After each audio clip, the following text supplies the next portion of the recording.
It's on the top of my tongue. I studied this language for so long, for years, yet I can't remember this word. If learning languages is a part of your life, I'm pretty sure that forgetting that language after a certain amount of time happened to you before.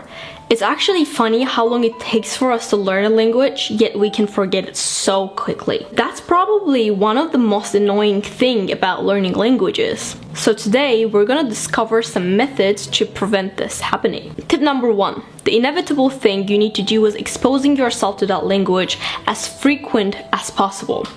Probably more frequent than you might even think. Our mind is exceptionally good at forgetting things to prevent our brain remembering irrelevant information.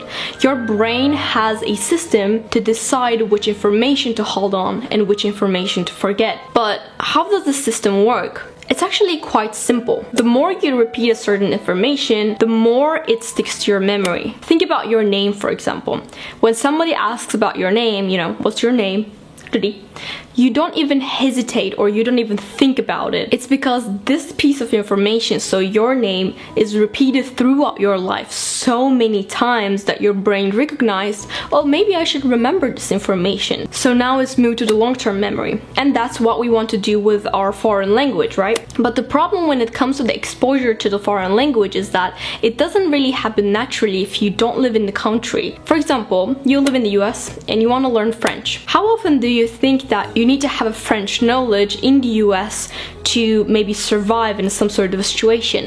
Probably not that often, because I can't say never because you don't know what life brings. So maybe there are some situations that you would need French, but it's not really frequent that your brain starts to think like, oh, maybe I should remember those French words because it's really important for my life. No, it doesn't happen naturally. So if you're not getting this exposure to that language naturally, what we need to do is we need to make this exposure by ourselves. We need to create this exposure. And creating this exposure actually requires a clear system and willpower. But to be honest, that's everything when it comes to life, not only about learning languages. System, willpower, and frequency, consistency. That's all we need.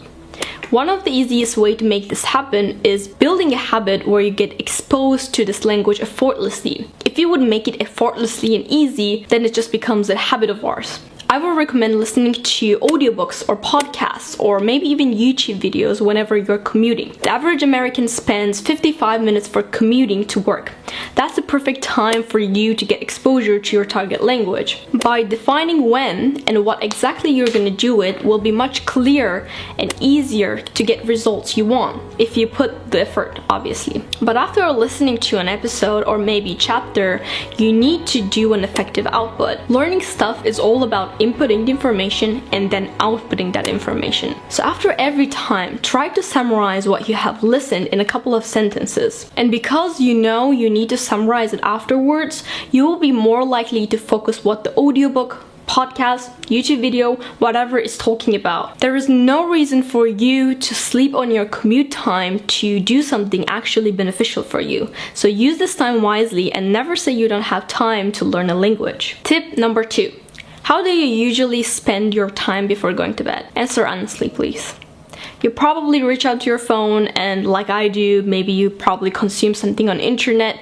The internet is full of stimulation for your brain, and don't you think we need a little break from it? And you probably heard this 100 times in your life, but reading is an excellent habit for preventing overstimulation that social media does. Because when you compare the amount of information we get exposed per second, the difference is insane. Everything on your screen screams to get your attention.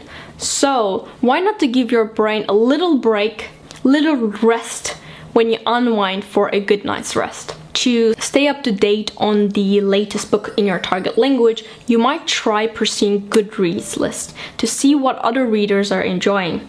For instance, there are plenty of lists of Spanish language books, German language books, French language books, and even English language books lists.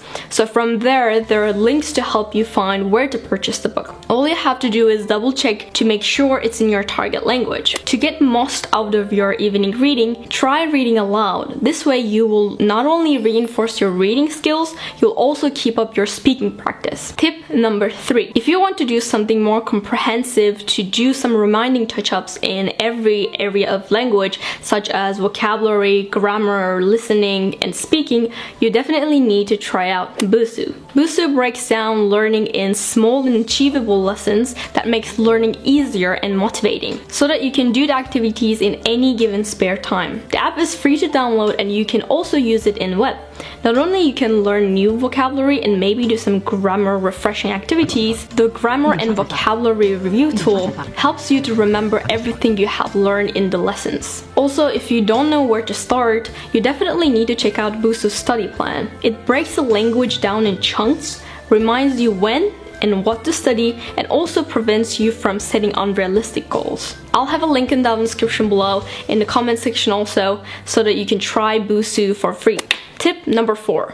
Starting a new hobby using that language will not only be fun, but it will much easier for you to actually put the work in. I don't know about you, but I'm a serious procrastinator, so if I don't enjoy something deeply, like if I don't really enjoy it, I often find myself procrastinating and making a bunch of excuses to escape from that. And those excuses are so logical to me at that moment that I never try to do that thing. One very common hobby where you can integrate your target language is watching some Netflix series. I'm pretty sure you will forget why you were watching it in the first place if series are good. So you might even look forward for that Netflix language learning time. But if you're not into watching Netflix series like I do, you can try daily journaling in your target language. You can use apps, your iPad, or maybe Notion or classical pen and paper to write down your thoughts. Journaling has many benefits, and when you start experiencing the mental clarity it gives,